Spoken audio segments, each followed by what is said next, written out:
The Connector Next Door is your invitation to meet the natural connectors all around us. They represent the everyday event planners who are energizing their communities every single day. Their stories are familiar, fun, and full of charm. Your host, Lisa Garrow, is a lifelong event planner and has been a connection strategy coach for over a decade. She knows events can become energized connecting points where communities can gather and grow. Let's listen in as she strikes up a conversation with today's Connector Next Door.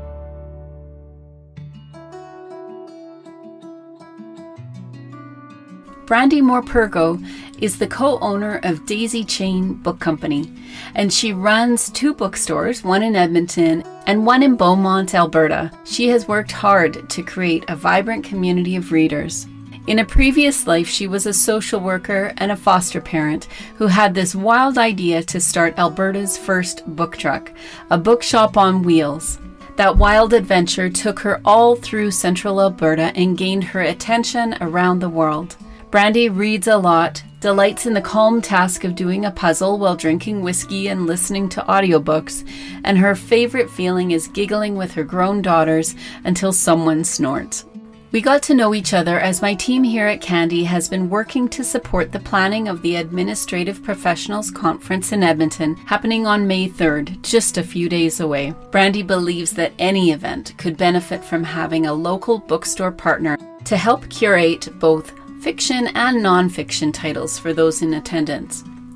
Brandi graciously agreed to host our Explore More book and resource store by curating books that could help admin pros in their career journey. I can't wait to see and read some of her recommendations.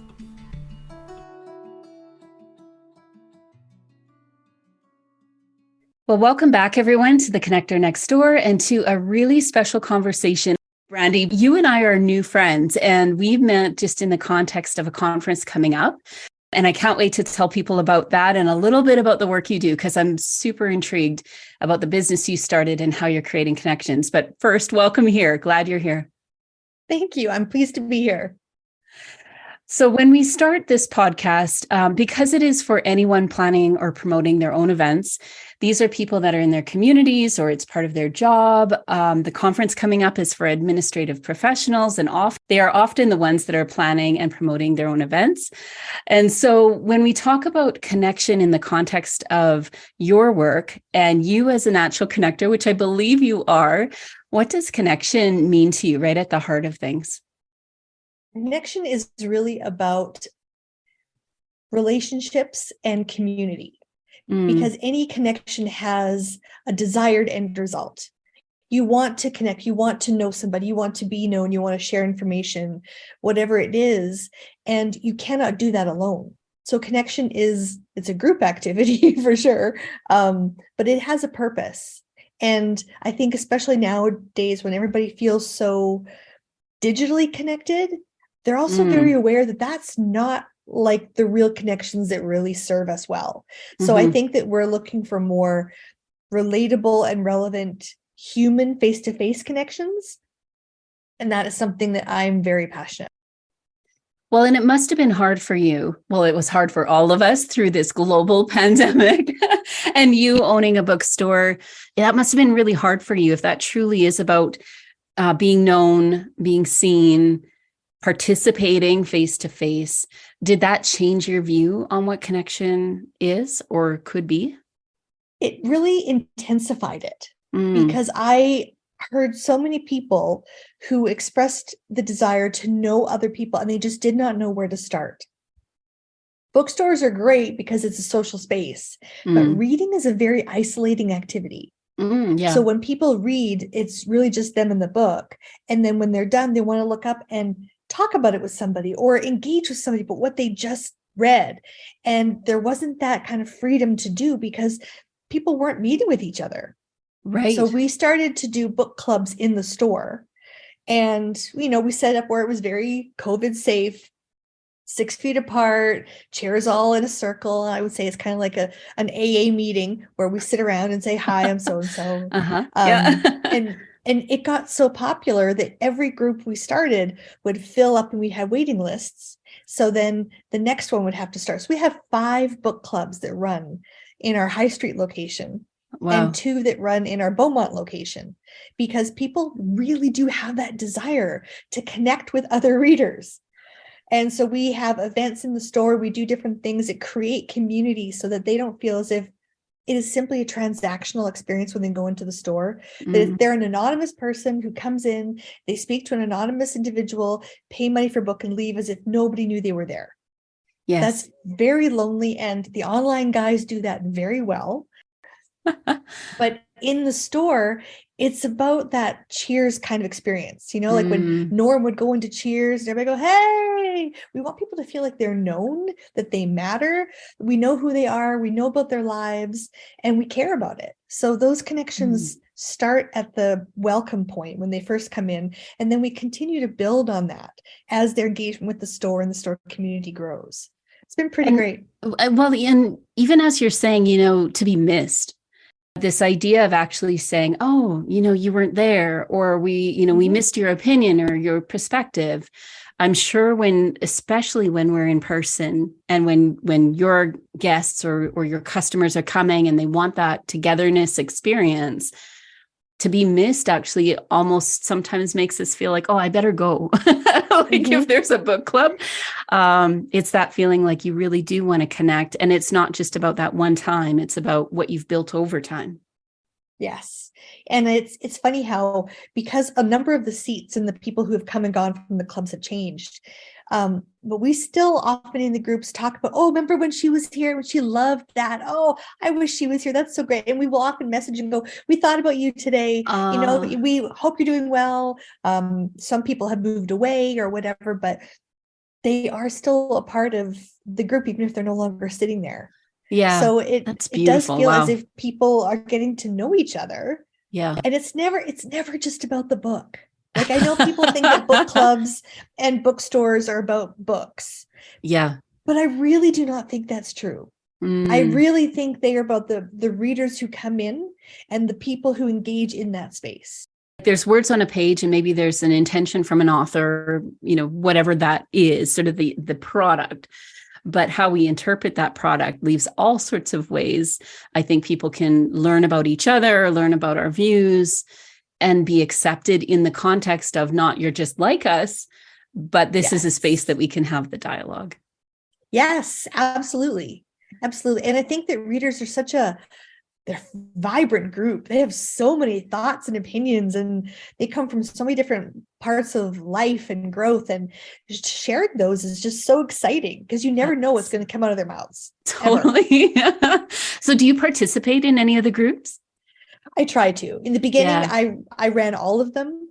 But then that got a little much. 5 was a lot. So scale that back a little bit. But now I just kind of dip my toe in whenever I can. It's beautiful. And it does fun. Actually mean that the community is taking ownership over it and really wants it to happen, which is its own success, I think, in some ways too, which is so incredible. So people are probably wondering, I know I said a little bit in your bio, but people are probably wondering, so what is this? What is the bookstore or the bookstores and this vision that you've created, I think, and now realizing in the community? What is it? Why did you start a bookstore in the first place? And where are you today? Well, we started actually with Alberta's first bookshop on wheels. It was a book truck that ran all through central Alberta to markets, festivals, book clubs, events, you name it. I went a lot of places that I could and many places I wasn't allowed to go. And I just tried it. I thought I want to have people experience books in a whole different way. The bookmobile idea was very 50s, early 60s, but the world has changed. So how can we engage people in a way that recycles books and also introduces them to reading in a way that is different and vibrant? So I did that for a while, but then the community part that is very close to my heart was you make community when you go somewhere. And they're excited and they can't wait to see you. And we anticipated you coming. We're so excited. But then you roll away and you leave them behind. So that was tricky for me. So I always knew that we would eventually have a bookstore, and then the truck would just go around it and do what the store couldn't do. Okay. But then the pandemic happened, and the truck couldn't go anywhere. Mm-hmm. It was too confined of a space. It made people feel very claustrophobic, and they were uncomfortable with it. And it was a different kind of shopping experience after the pandemic. So we put all of our focus into the store, and then we had to surrender the book truck so that we could focus on what was really important, which was the state that people were in meant that they needed to be with other people in a safe place that really nourished them. Yeah. So that's what books do in such a unique and personal way. We just wanted to do that on a grander scale. And so that's what we did. We put lots of effort into making a space that was safe and vibrant and healthy for people who were really in this strange, fearful and confusing space. We didn't know who to be with. We didn't know where to go. We didn't know what was available, what was safe. And so we were the only bookstore in Edmonton that didn't close down one day. We were open every day. So people could come in, and I sent my staff home much of the time so that I was there all the time, and just being available. People would come in and they would just walk in the door and they would cry. I can't believe I'm somewhere. I can't believe I'm actually here. This is the first place I've been to in how many months? And it became a destination people wanted to take part in. So we honored that. And we wanted to really create a bookstore that meant something to somebody instead of just being a place where you go and got the odd book. I mean, you could do that anywhere. And they don't care who you are, and they don't mind if you're not there one day. They don't know what's going on in your life. But we started to know that that was the most important part. So creating a cozy space that was engaging, that recycled books, that added new books, that had events for authors, that had community opportunities, that really became the heart of it. And so we grew from one store in High Street downtown to last summer we opened one in Beaumont. So Beaumont finally has a bookstore because they didn't have one before. Yeah. And Beaumont has also really started to embrace it and love the community piece. We see people who come in every week. We know them by name. That's their place. Yeah. So it's not just about books. It's about giving them a place where they feel like, okay, this is my place. This is my store. This is a place where I feel home. And that's really what it's all about for us. I would guess that the staff would even get to know the people coming in and the types of books. Like I have hundreds of books. I see the bookshelf behind you too. Mine isn't actually in the hallway because it doesn't fit in my office. I have a love-hate relationship with books because it pushes me. The love part of it is that, and I used to say to my mom, even when I was going through a really tough time, I said, I'd walk into a bookstore and there was a book that jumped out at me like a friend saying, you need this. This is the one for now. If a staff member, it's kind of like the Cheers thing. When you come in, they know your drink. They know what you know, what you like to talk about. They check in with you. And I found that book communities can be the same way, where you're really exploring a topic. It's like revisiting with another friend, and to have people that understand that experience with books is if we feel open enough to share, and like your staff, maybe where they have that ability to get to know people over time and not just be seen and heard, but to have discussions around it, which is, I think, a whole other level of experiencing a book. Oh, absolutely. And our staff are excellent. They're just the cream of the crop in terms of finding how to connect with other people instead of just saying, oh, here's the best book, here, put it in their hands. You don't know if it's the best book. You have to talk to that person. You have to find out what they want, who they are, what they really enjoy, what they don't like. It's kind of like being a book pharmacist, right? You have to prescribe the right kind of book. Yeah. And they're so good at doing that because as you do that, you're hearing about the heart about that person. You're hearing about what matters to them and what they value. And then they go, oh, me too. And then we have this thing where you can find your book twin in the store. Oh, I love that. So we have the staff shelves in the store where they put their favorites up there. And it's the most popular part of the store. People come in and they check to go, oh, I like to read what Andrew reads. Oh, Jen and I are book twins or whatever. Yeah. They love that. Oh, that is so cool. I love your story of where you began, how you have changed and adapted over time, and And because you're listening to the community that you're there to serve, you're answering the call. That's what it feels like from the outside, that you're just willing to go there with them and add value where it matters to them. Yeah. Have you always been a connector like that? Is this something that kind of came really naturally for you? Or were you, were you in a solitary reading your books, kind of squirreling away kind of space in the past? Or was this just always something that you wanted to share your love of books or love of the community?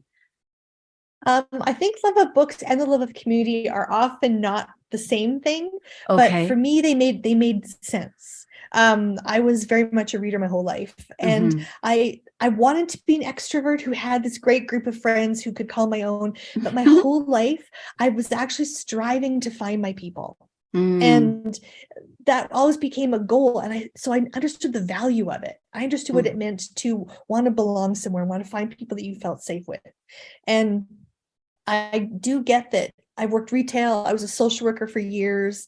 I do get that a lot of that is really about humans finding humans. We choose to go to a restaurant or to go to the bank or to go to a store because that's where humans are. Maybe we're not going to talk to them, but sometimes just being in the vicinity of other humans makes us feel good.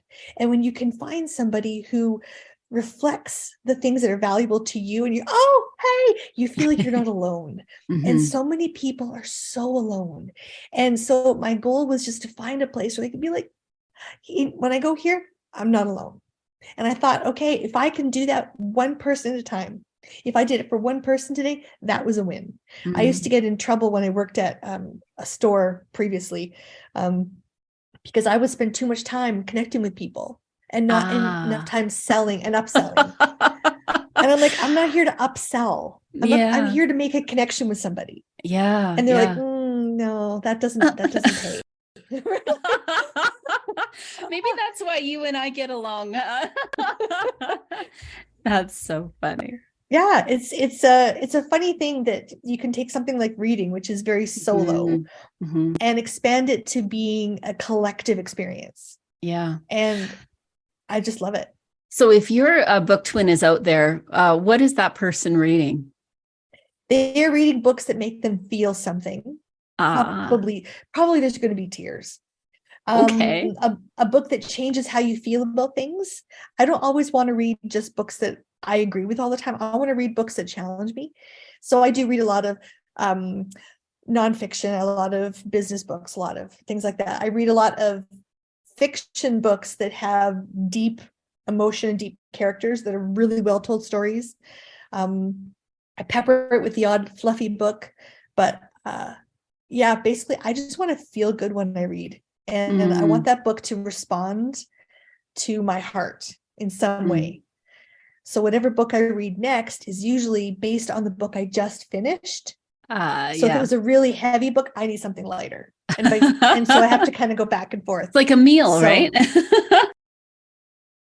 The cool thing, like you're saying, is I've met people now where they've read a certain book and then there's this instant feeling like The Artist's Way actually is one that there's the 20th anniversary edition by Julia Cameron. Exactly. That just came out. And I was saying to this was last summer that I picked it up again and I was reading through it really, again, 20 years later, I've been older, I've been through a lot and just seeing the value in it and seeing people picking it up for the first time and experiencing that with somebody at the same time. But they had a completely different view on what that meant for their life. How that actually builds community. Maybe we're not exactly in the same place in life or exactly doing the same thing with the work that we do, but there was a connection point there. Books can be that catalyst to more. Oh, yeah. And even if you go back and reread some of the books that you had before, like the ones you have on your shelf that you've had for a number of years, I always find that if you reread a book, it's like standing in a river. It's never the same twice. So you are different and you will see things in the book that you're like, how did I miss this? This is what? And you will identify with characters differently because you are no longer who you were when you first read it. So you put a new lens on a page every time you look at it differently.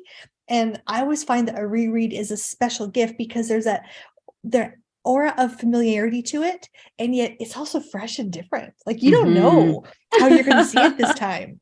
And there's something kind of, I don't know, beautiful about that. It's like running into an old friend. You're both different, but there's that kind of, hey, remember when we knew each other? Familiar. That's right. Yeah. And books are the same way. Yeah. Books are very often that social gap that people have. When they're not really outgoing, they can read about people who are outgoing and they feel good.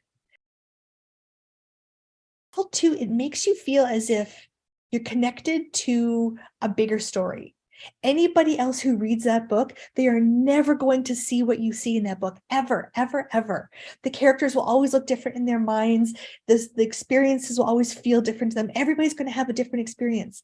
That's a magical thing. That you can be transported in a unique way to everybody else who's ever read that book. If you're reading Jane Austen and that book's been around, like her book's been around forever, nobody's going to read it the same. That's incredible. Probably why your book clubs are so attractive, because you're injecting your spirit in who you are, how you are just kind of setting the stage for people to explore, to read, to connect with each other. That's so incredible. I want to ask you a little bit about your participation in the upcoming conference. Sure. So we're both involved with the Administrative Professionals Conference happening in Edmonton. So that's where you're located, as well as Beaumont, but the conference is in Edmonton. When we talk about professional development, do you sense that there could be the same community feel? It may not be a story that they're reading, but you're curating some books that are going to help administrative professionals move forward in their career, learn something new. I'm so curious about that curation process that you've gone through.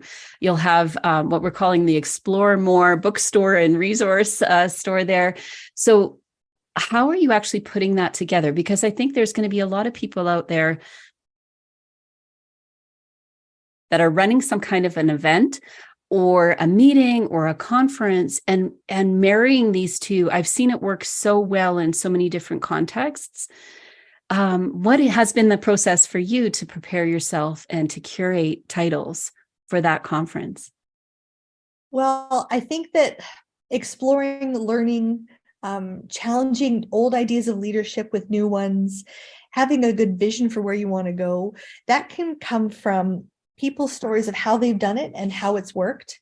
So there's all sorts of business and leadership and self-help kind of books that work with that. Biographies also incredibly good. I think biographies are kind of like the ultimate self-help inspirational book, because really that's what they're doing, is they're showing you this is what worked, this is what didn't, here's who I am as a result. And everybody comes away from reading somebody else's biography with a lesson for their own life.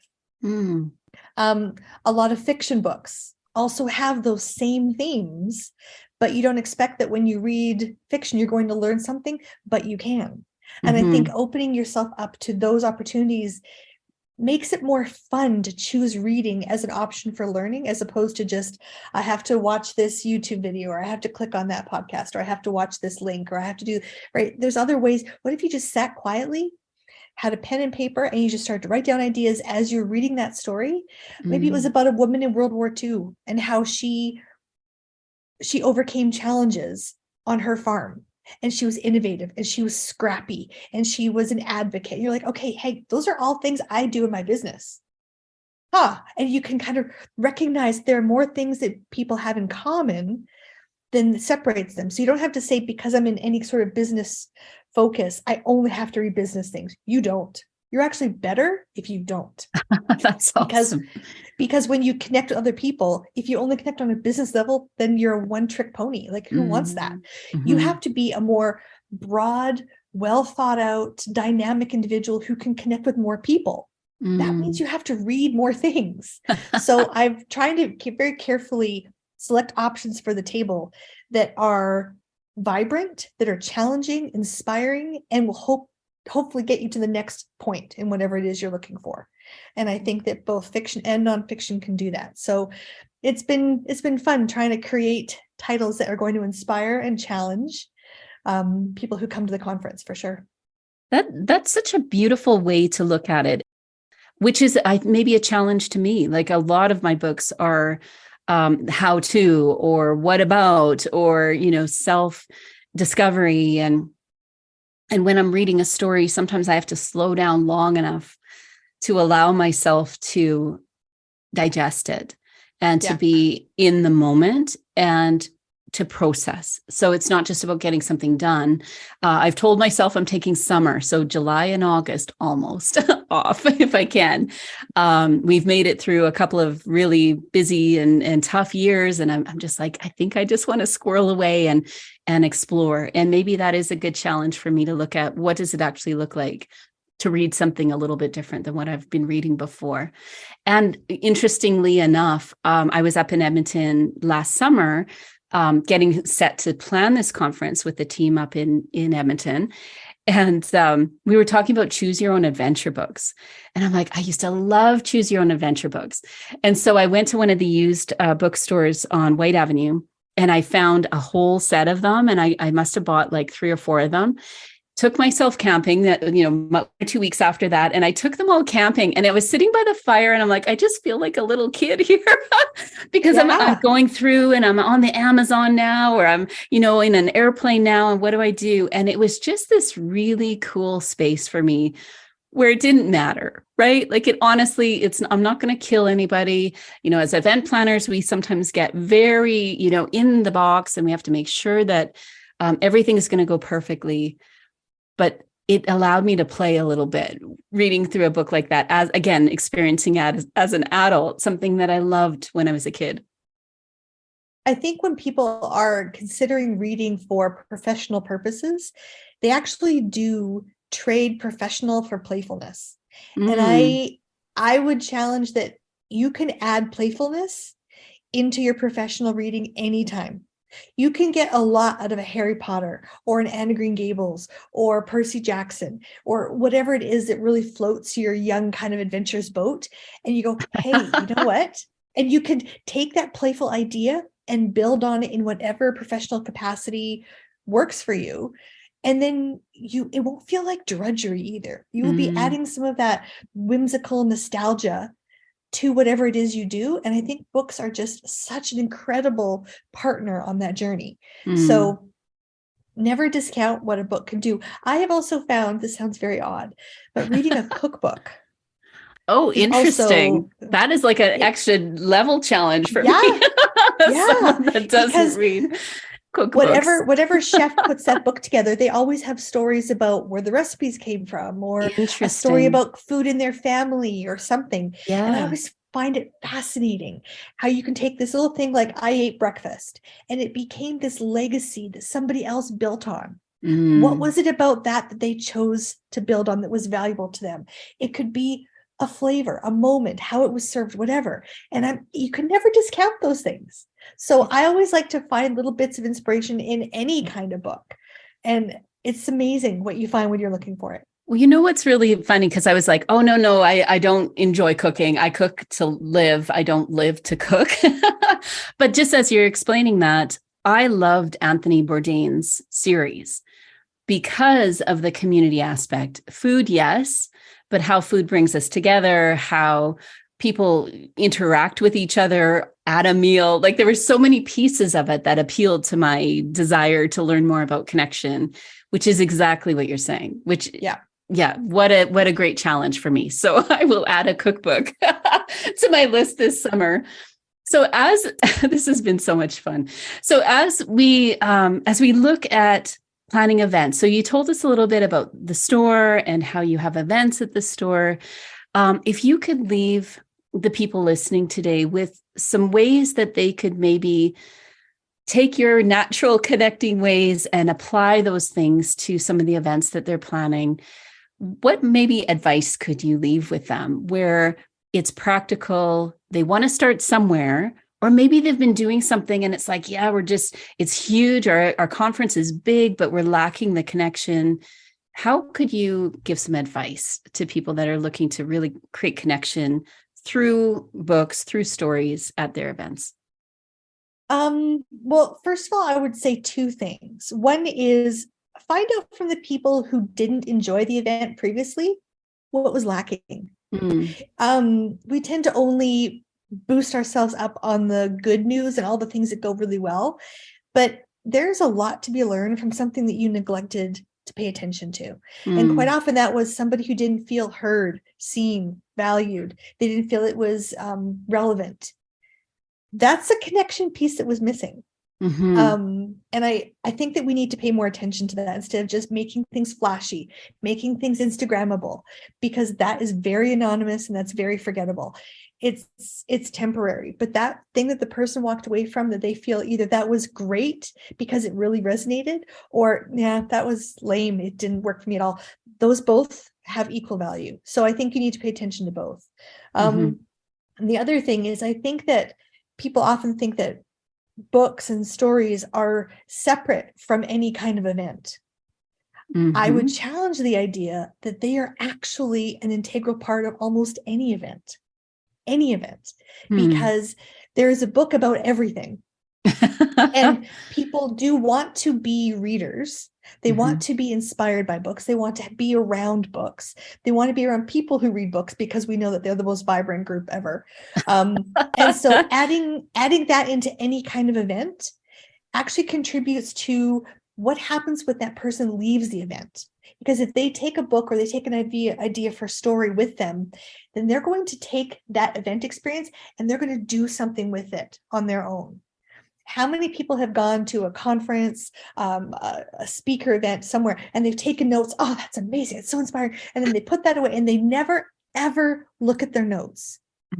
We go because we need the high of the inspiration, but then we don't ever do anything with it. We're kind of, I don't know, we're kind of funny about that. We get so excited, but then we want the next thing that's going to excite us, but we don't do anything about it in between.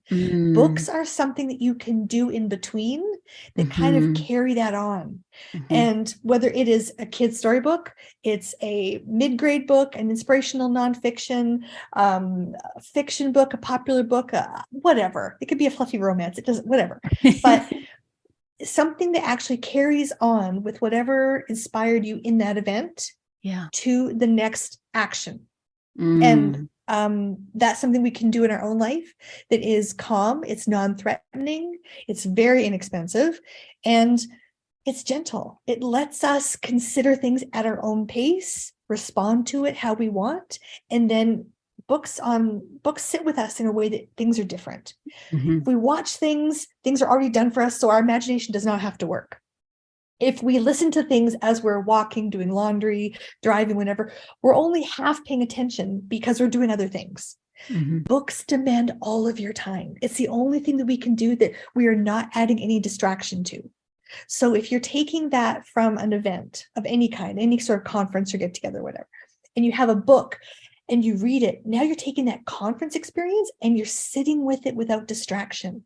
That is a gentle reminder of what you just came from and what you want to do with it. So my thing would be, definitely books should be a part of any event. And I'm saying that, it sounds like I'm very biased, but also when I have gone to so many events, I will always go to wherever there is books that will make me take something home to think about things in my own time. So yeah, those are two things. I would say listen to the people who didn't enjoy the experience and have books available so they can carry on. Reading is one of those things, you've got something in your hand if you're physically reading. I'm a fan of Audible because I'm always on the move, so I listen to books while I'm traveling too. But to sit down with a book in your hand, you can't be on your phone. You can't be doing other things, eating or whatever. So, well, maybe a little bit, but but it can be a solitary exercise. I really love what you're saying, because we'll get more from that event if we're able to carry it on. I call events connection points, and that for any business, organization, or group, you have to have multiple connection points over time to really know your audience or your customers or your attendees, your members. You have to be in a space where you're okay if everything doesn't land in this 1 hour we have together or in this one meeting, that there's going to be an extension and a discussion that happens over time and connection points over time. You have such a beautiful example through your book club and the meetings that have been so consistent over time, where those are connection points, even for your business. where they get to know you through those as well, I would guess. Oh yeah, absolutely. And I think that, like you mentioned about the audiobooks, I think those have also been such a game changer for people to fit reading into their lives in different ways. In our store, because we're an independent bookstore, we also don't use Audible because they're an Amazon company, so that's them. But we partner with Libro FM. Libro FM is similar, except that they support independent bookstores directly, which is incredible. Yeah, they're amazing. Can you spell that for us? Because I would love to look that up. Libro, LIBRO.FM.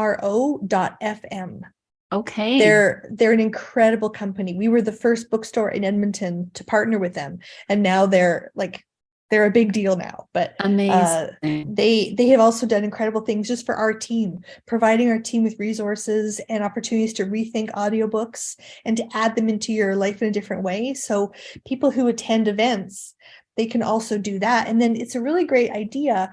After an event, what if people on a team who attend an event say, we're going to buddy read this book after, so we can continue the conversation after an event.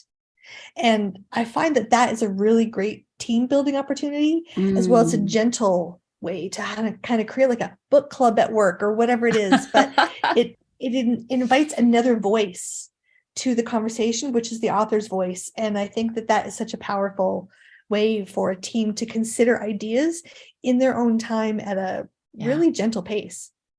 What's so cool about that is that it's really no work, little bit of work for the organizer. So, or for the person that attends the conference, or you've got a team going to a conference and they're going back into their workspace, where we tend to, after a conference or after being, like you're saying, we've been on the mountaintop and we've got that inspiration, and now we're heading back home, or our business home or team home. And then we can crash, or we forget about it because we've got all the emails we've got to answer the next day and we forget about it.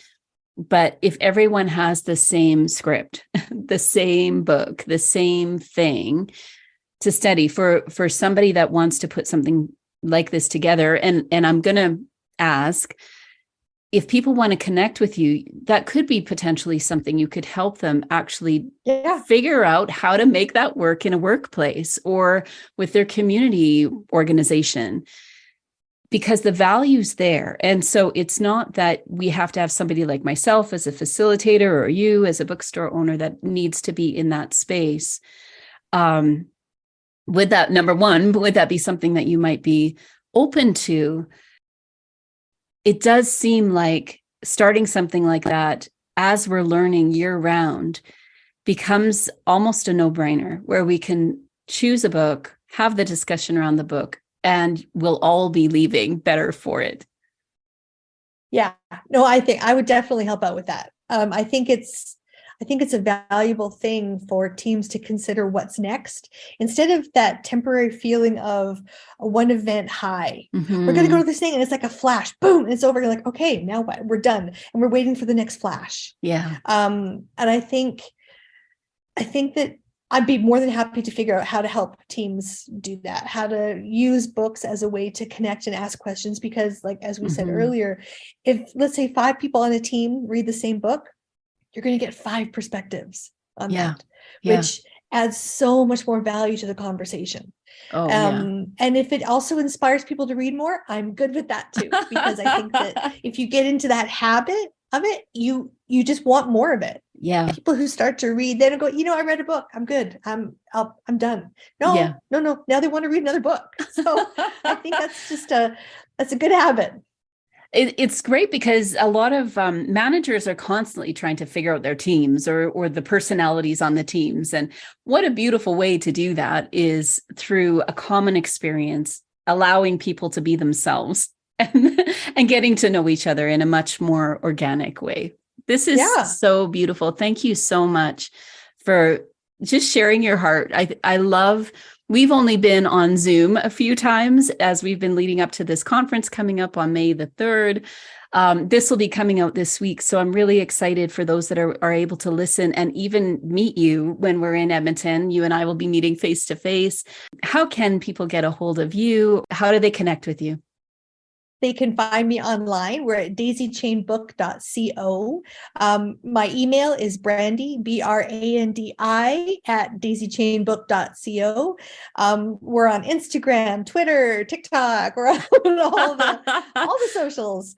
And yeah, finding ways for people and teams to use books as a means to get better and to connect with one another is a very, very powerful thing for me. So I'd be very happy to help teams figure out how to add that to their business, to their conversation, to their process anytime. Beautiful. Thank you, Brandi. Again, thank you for taking the time. I know you're so busy. There's so much going on. But just even to have this conversation, what an inspiration on a Monday. We're having this conversation on a Monday morning. So all of you that feel like Mondays, we've got the Mondays, but I think it's like the inspirational feeling that there's so much to learn, so much that we can explore, and so much more connection that can happen through a bookstore, through these conversations we have around the stories that we read. Thank you again, Brandi, for being here. You're welcome. Thanks for talking with me.